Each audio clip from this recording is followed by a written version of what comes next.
Hello hi नमस्कार. तर मी प्रियंका आज नवीन व्लॉग घेऊन आली आहे. तर माझ्या मिस्टरांची फरमाईश होती की चिकन बिर्याणी बनवायचं.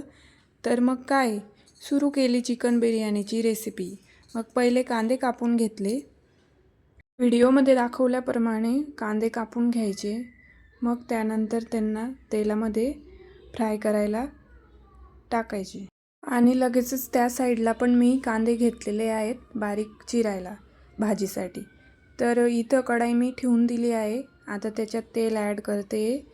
2-3 पळा तेल टाकून द्यायचं त्याच्यात आणि त्याच्यात मग नंतर कांदे ॲड करायचे. आणि हे बघा मी कांदे टाकून दिले आहे ना, असे प्रमाणे त्याला चमच्याने हे करून घ्यायचं, एकजीव करून घ्यायचं सगळं. आणि थोडं थोडं असं मारत राहायचं त्याच्यावर, म्हणजे ते कांदे सेपरेट होऊन जातात आणि मग त्यांना चांगला कलर येतो. हा बघा त्यांना ब्राऊन कलर येऊन गेला होता. 2 माप तांदूळ मी साधारण घेतलेले आहेत बासमती.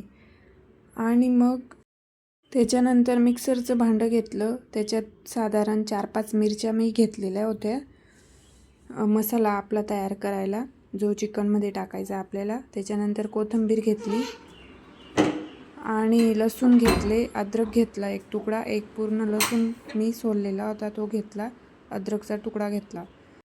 मी इथं एक मोठं पातेलं घेऊन घेतलं चिकन काढण्यासाठी. चिकन आणलेलं होतं यांनी. हे साधारण अर्धा किलो आहे. याला चांगलं धुवून घेतलं. 4-5 पाण्याने धुवा जोपर्यंत हे जात नाही तोपर्यंत.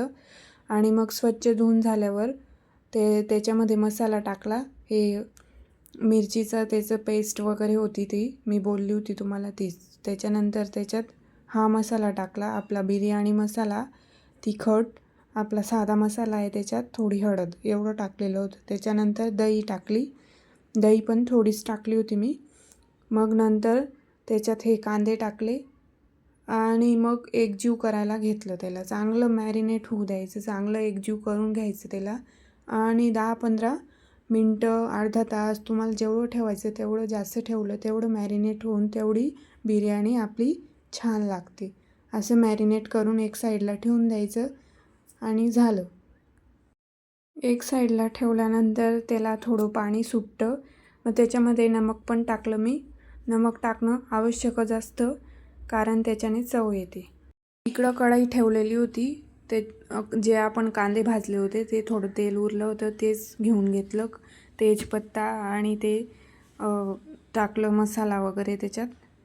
पाणी टाकलं त्याच्यात आणि नमक टाकलं चवीनुसार जेवढं आपल्याला पाहिजे तेवढं.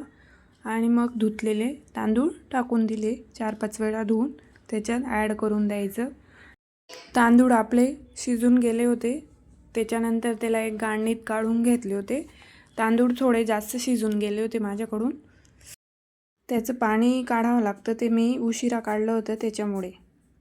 मग मी इथं कुकर ठेवला, त्याच्यामध्ये तेल टाकलं. तेल थोडं जास्तच टाकायचं, 2-3 पळ्या तेल टाकलं मी त्याच्यात. आणि मग त्याच्यात थोडे कांदे कापलेले होते ते पहिलेच ते ॲड केले आणि त्याला चांगलं हलवून घेतलं. थोडे कांदे होऊन दिले. मग त्याच्यामध्ये हे चिकन जे मॅरिनेट झालेलं होतं आपलं ते ॲड केलं.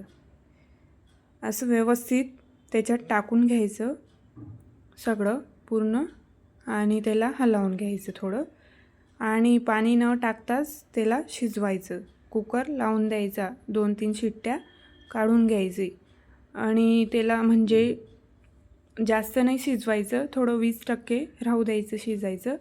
मग ते नंतर शिजून जातं. मग इथं चिकन शिजून गेलेलं होतं आपलं, अर्ध्याच्या वरती 70% शिजून गेलेलं होतं. मग आपण जो हे केलेलं होतं तांदूळ शिजवले होते ते याच्यात ॲड केले. वरून कोथिंबीर टाकली. त्याच्यानंतर ते कांदे टाकले जे आपण केलेले बनवले होते त्याच्यासाठीच ते टाकले आणि कुकर लावून परत बघा किती छान दिसतंय ते. त्याच्यानंतर कुकर लावला आणि 2 शिट्ट्या काढण्यासाठी लावून दिला. 2 शिट्ट्या काढून घेतल्या. हे बघा आपलं चिकन बिर्याणी बनवून तयार आहे आणि इतकी छान बनली आहे तुम्हाला काय सांगू. इतका मस्त सुगंध येत होता, खूप छान. हे बघा मी इथं ताटात काढते आणि इतकी छान लागत होती, खूप आवडली सगळ्यांना. माझ्या मिस्टरांना तर खूप आवडली. रेसिपी कशी वाटली नक्की कॉमेंट करून सांगा. लाईक करा, सबस्क्राईब करा, शेअर करा आणि व्हिडिओ बनवायला खूप मेहनत लागते हेच सांगेल शेवटी.